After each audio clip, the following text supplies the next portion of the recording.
Durante esse tempo do Advento, a igreja nos coloca sempre a figura de como preparador para a vinda do Salvador, né? E hoje se destaca em João a virtude da humildade, uma virtude própria dele, que deve ser a nossa virtude, porque a humildade é a base de todas as virtudes. E a igreja nos coloca esse trecho do Evangelho de São João exatamente para nos mostrar como nós devemos ser humildes ao nos prepararmos para o Natal. No Natal nós vamos nos prostrar diante de um presépio, né, contemplando a grandeza de Deus, mas sobretudo a humildade daquele menino que é Deus. Por isso, nesta homilia, eu gostaria de fazer uma meditação a respeito dos estágios, digamos assim, da humildade de São João, ou das características dessa humildade, e que deve ser a nossa também. Então vejamos como começa o Evangelho. Os fariseus enviam levitas e sacerdotes a João, já sabia da sua fama, conhecia como a multidão ia à sua procura, para perguntar, né, quem ele era. E João logo, quando eles chegam, João logo diz: eu não sou o Cristo. Então a primeira característica da humildade de João é exatamente ele não trazer para si a glória que é do outro, que é de Jesus. Eu não sou o Cristo. A humildade começa por aí, e nós reconhecemos o que nós somos e que não somos grande coisa, né? Porque tudo que nós somos, nós recebemos de Deus. A única coisa que é nossa são os nossos defeitos e os nossos pecados. Por isso São Paulo diz: aquele que se gloria, glorie-se no Senhor. E não é aquele que se recomenda a si mesmo que deve ser honrado, que tem glória, mas aquele a quem Deus recomenda. De modo que nós temos que ter um cuidado, como João, de não tirar a glória do outro para trazer para nós. Às vezes ocorre, quando o outro recebe um louvor ou tem alguma graça, pode-se acontecer de haver uma tentação de inveja e de vaidade, dizendo: isso não era devido a ele, e sim é devido a mim. Então a humildade de João vai mostrar exatamente isso para nós. A glória é de Deus, que dá a cada um como Ele quer os diversos dons e graças. E nós não podemos tirar do outro a graça ou o dom que é dele. Então, humildade significa reconhecer o que nós somos na verdade. E se temos alguma coisa boa, que seja glorificado o Senhor e não nós. E isso é um desafio muito grande, porque nós somos muito vaidosos e gostamos de trazer o louvor só para nós. Gostamos de ser honrados, não aceitamos críticas, gostamos de julgar os outros.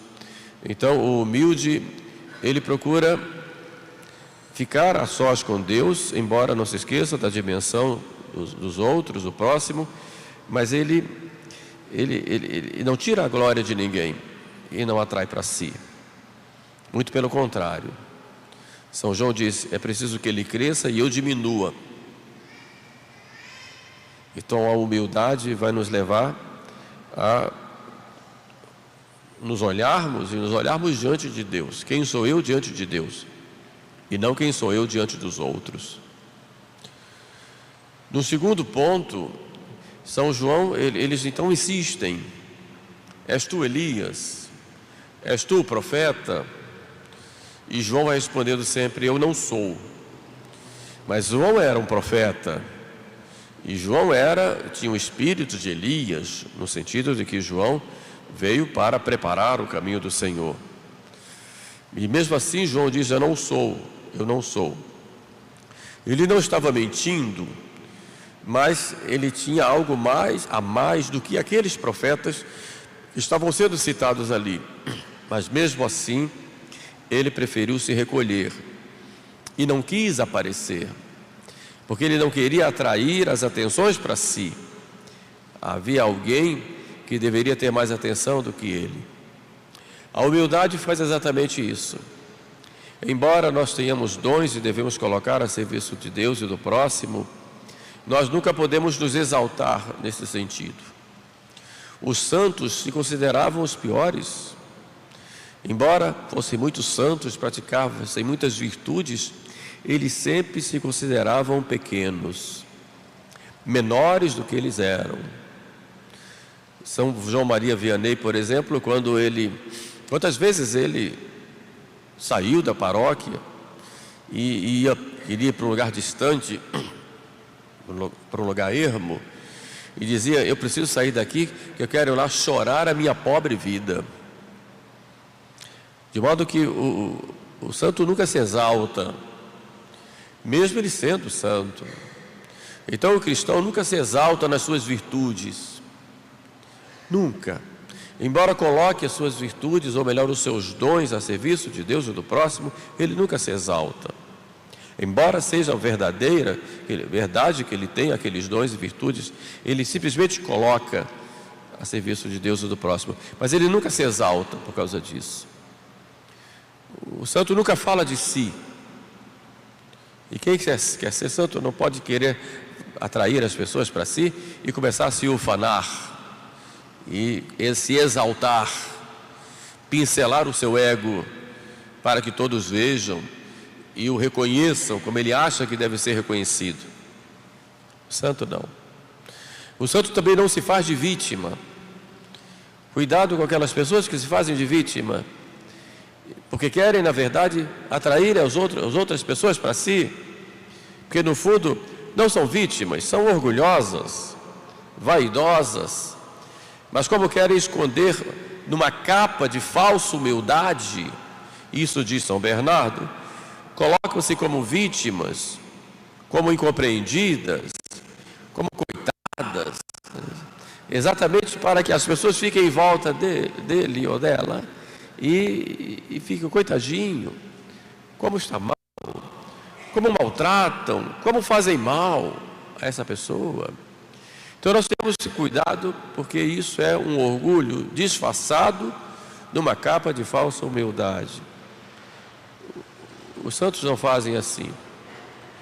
Quando tem que sofrer injustiças, simplesmente sofrem e calam. Simplesmente calam. Essa é a postura de quem realmente tem a virtude da humildade. Então é preciso a gente não ficar buscando desses subterfúgios e ficar reclamando com os outros daquelas injustiças que fizeram contra nós, porque na verdade nós estamos querendo um trono que aquela pessoa coloque para nós. E dizer: nossa, você é coitado mesmo, olha só o que fazem contigo, isso é uma injustiça, não pode ser assim, porque você é muito bom, você serve muitas coisas, você tem muitos dotes, você faz o bem para todo mundo, você etc. Quer dizer, a pessoa fica buscando, né, nesse papel de vítima, fica buscando exatamente glórias que são falsas, porque a verdadeira glória, quem dá para nós, não são as pessoas, é só Deus. A verdadeira glória, nós só vamos ter no céu, só no céu. É claro que entre nós temos que ter deferência, respeito, incentivar, ajudar, elogiar, agradecer, mas tudo aquilo que a pessoa tem de bom é Deus que está agindo nela. Então a glória é de Deus nela. É exatamente isso que nós fazemos com os santos. E João diz: eu não sou Elias, não sou o profeta. Mas João vai além na sua humildade e pergunta então para ele: quem és? Para que nós possamos responder àqueles que nos enviaram. E ele responde: eu sou a voz do que clama no deserto. Muito se pensou, se meditou sobre isso. O que João quis dizer que é a voz que clama no deserto? Poderia-se dizer a voz que clama no deserto, no sentido de num deserto uma voz, imaginem, só tem areia e sol, e uma voz ali, o que é? Isso é uma lição de humildade. Mas há um outro aspecto em ser voz. O que é a voz? A voz não é um ser em si. A voz, o que é a voz? O que é a voz? A voz só existe a serviço de alguém que fala, a serviço do que é falado. E quem é que fala em João? O próprio Deus. Diz lá, ele terá o espírito de Elias, o espírito que virá como aquele que vai anunciar ao povo em tempos difíceis a salvação que se aproxima. Então a voz está a serviço de alguém que fala. Então ser voz é serviço. É estar a serviço de alguém, estar a serviço de Deus. Isso é ser voz. Por isso não é mais do que quem fala. E quem fala é o próprio Deus. Eu sou apenas a voz. Estou aqui não para exaltar a voz, mas para exaltar quem está falando. Mas mais ainda, e o que é que se está falando? Então João, ele é a voz no sentido de que ele fala em nome de Deus e fala algo para nós. Quando nos chama à conversão, a uma mudança de vida e, sobretudo, quando ele anuncia e apresenta o Salvador. Então nós devemos ser essa voz nesses tempos em que nós vivemos. Não para nos exaltarmos, mas devemos ser essa voz de Deus e essa voz da igreja, que em tempos de tanta escuridão em que nós vivemos, poucas vozes se levantam em defesa da doutrina verdadeira e em defesa da verdade. Não para nos exaltarmos, repito, não para sermos louvados e aplaudidos, ou para ficarmos buscando quantos likes deram nas nossas falas, ou naquilo que nós estamos fazendo, porque não buscamos glória do mundo, mas porque a verdade tem que ser falada, com critério, com pedagogia, mas tem que ser falada, tem que ser ensinada. É Deus quem fala, e a verdade é que é falada. Mas a verdade maior e principal, e podemos dizer única, é o próprio Jesus, que é a luz do mundo. Ele é a palavra, Ele é a verdade, é o verbo, palavra, que se fez carne e habitou entre nós. Por isso toda a verdade vem de Cristo e vai para Cristo nosso Senhor. Nós temos que proclamar essa verdade. Mas João proclamava a verdade que é Cristo, proclamava primeiro com a sua vida. Por isso, para buscar falar a verdade paralelamente, ou no certo sentido até antecipadamente, nós temos que cuidar de fazer com que esta verdade faça parte da nossa vida. João pregava o que vivia e vivia o que pregava. E se nós queremos falar de Jesus, temos que viver Jesus. Se queremos falar da verdade, temos que viver a verdade com relação a Deus, com relação a nós mesmos e com relação ao próximo. Daí a necessidade de, seguindo João com humildade, não queremos nos ufanar e que ao falar a verdade atrairmos as pessoas para nós, e sim para a verdade. João dizia, é preciso que ele cresça e que eu diminua, porque eu sou apenas uma voz, só isso. Por isso não se admite um pregador do Evangelho que usa da palavra de Deus para benefício próprio, seja material, financeiro, seja em termos de fama. Não está sendo profeta, está sendo orgulhoso. Não. Também não pode ficar satisfeito em dizer que vou falar a verdade para agradar as pessoas, porque a verdade às vezes desagrada. e muitas vezes desagrada. E a grande tentação que nós temos ao pregar a verdade é querermos atrair as pessoas para nós. Por isso, muitas vezes passamos por cima da verdade e não assumimos aquilo que deve ser assumido, exatamente para não sermos julgados pelos outros, para não ficarmos mal com os outros, para sermos o que se diz hoje de politicamente corretos. Então calamos a verdade, porque temos medo do que vão dizer de nós ou fazer conosco, porque nós estamos reconhecendo a verdade. E é um grande desafio, porque hoje, seja o povo, as redes sociais, a mídia, facilmente eleva uma pessoa e faz de um grande pecador um santo. Como o contrário, podem fazer de um grande santo ou de uma pessoa de bem um grande crápula, ou uma pessoa malvada, enxovalhada, e a pessoa não fez nada daquilo que se disse que foi feito. Por isso, o compromisso com a verdade exige reflexão, exige sobriedade e exige também, muitas vezes, o silêncio que observa, sobretudo em tempos de confusão, porque temos a tentação de falarmos as coisas sem pensar, mais levados pelo que os outros dizem do que pela própria realidade. E evidentemente a força social, ela nos pressiona de tal forma para nos condicionar a certas situações das quais nós não queremos sair, porque nos acomodamos. Então precisamos ter cuidado. Somos apenas uma voz, e não é fácil. Se para vocês é difícil, na vida social em que vocês vivem, no trabalho de vocês, na família e tudo mais, imagine para o sacerdote, que muitas vezes tem que tomar decisões ou fazer coisas que vão desagradar, mas por causa do compromisso com a verdade, tem que se sujeitar a ser crucificado, a ser chicoteado, a ser flagelado, e muitas vezes pelos seus, por causa do compromisso com a verdade.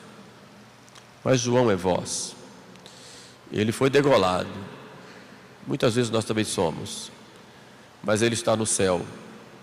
Isso é que importa, isso é que interessa. Por fim, João vai falar de quem? De Cristo, né? Está no meio de vós um que vós não conheceis, mas eu não sou digno de desatar a correia das suas sandálias. E desatar a correia das sandálias era algo próprio dos servos menores. Aquele que ia à porta da casa, desatava a correia das sandálias, porque tocava no pé da pessoa, no chão, e depois lavava os pés. E João diz: eu não sou digno nem de desatar a correia das sandálias desse que está no meio de vós. Aí nós podemos entender quem é que deve sobressair na nossa vida. É só nosso Senhor. Preciso que Ele cresça e eu diminua. É só dele, só falar dele. Só Ele deve ser honrado, só Ele deve ser adorado. É só a sua palavra, só as suas atitudes. Mas é interessante que João diz: eu não sou digno de desatar a correia das sandálias, mas estou lá aos pés dele. São Paulo desenvolve isso dizendo: o meu viver é Cristo, não sou quem vivo, mas é Cristo quem vive em mim. E nós podemos entender isso em vários aspectos, e um deles é: nós proclamamos o reinado social de Cristo. Ele é rei. Mas aí devemos nos perguntar: eu falo tanto do reinado social de Cristo, mas será que Ele reina em minha vida? Ou eu estou usando esta tese apenas para me exaltar e ter uma bandeira social, que é importante, mas até que ponto Ele reina em minha vida? Até que ponto eu vivo nele? Estou disposto a sofrer por Ele, a morrer por Ele. Até que ponto eu vivo a penitência que Ele viveu? Até que ponto eu sofro a humilhação e busco essa humilhação?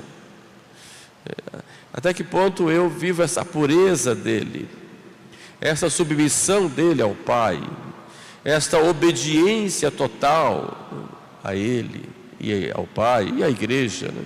Até que ponto eu vivo isso? Porque eu posso falar muito de Jesus Cristo, mas mais do que falar de Jesus Cristo, eu tenho que viver Jesus Cristo. E é nisto que consiste a santidade da nossa configuração a essa pessoa, que é nosso Senhor Jesus Cristo. Por isso, o momento máximo da nossa vida espiritual é aqui na mesa de comunhão, quando eu recebo Jesus. E que Ele vive, que fica em mim e eu nele. Só que não é um rito apenas, é mais do que isso. É uma vida. A partir da mesa de comunhão, eu tenho um compromisso de viver Jesus. Senão é mais uma comunhão que eu vou fazer. Mas eu vivo a comunhão no dia a dia com Ele, e vivo nele, dele, por Ele. É este o sentido da verdadeira preparação para o Natal e o sentido da nossa vida. Por isso, hoje vamos pensar um pouquinho sobre se estamos realmente sendo humildes, ou estamos escolhendo a nossa vaidade numa capa de falsa humildade. E se queremos aprender a humildade, vamos a João, que vai nos apresentar Jesus. E é em Jesus que vamos aprender. Com a simplicidade de uma criança, como vai nos dizer o próprio Jesus. Quem não se converter e não se tornar como criança, não entra no reino dos céus. Esta é a chave para o céu, é a humildade. Para encerrar, conto aqui uma história de São Geraldo Magela, que está lá nas atas de beatificação dele. Uma história muito interessante. Geraldo Magela cuidava da casa de um bispo, que já estava idoso, e ele era meio nervoso, né?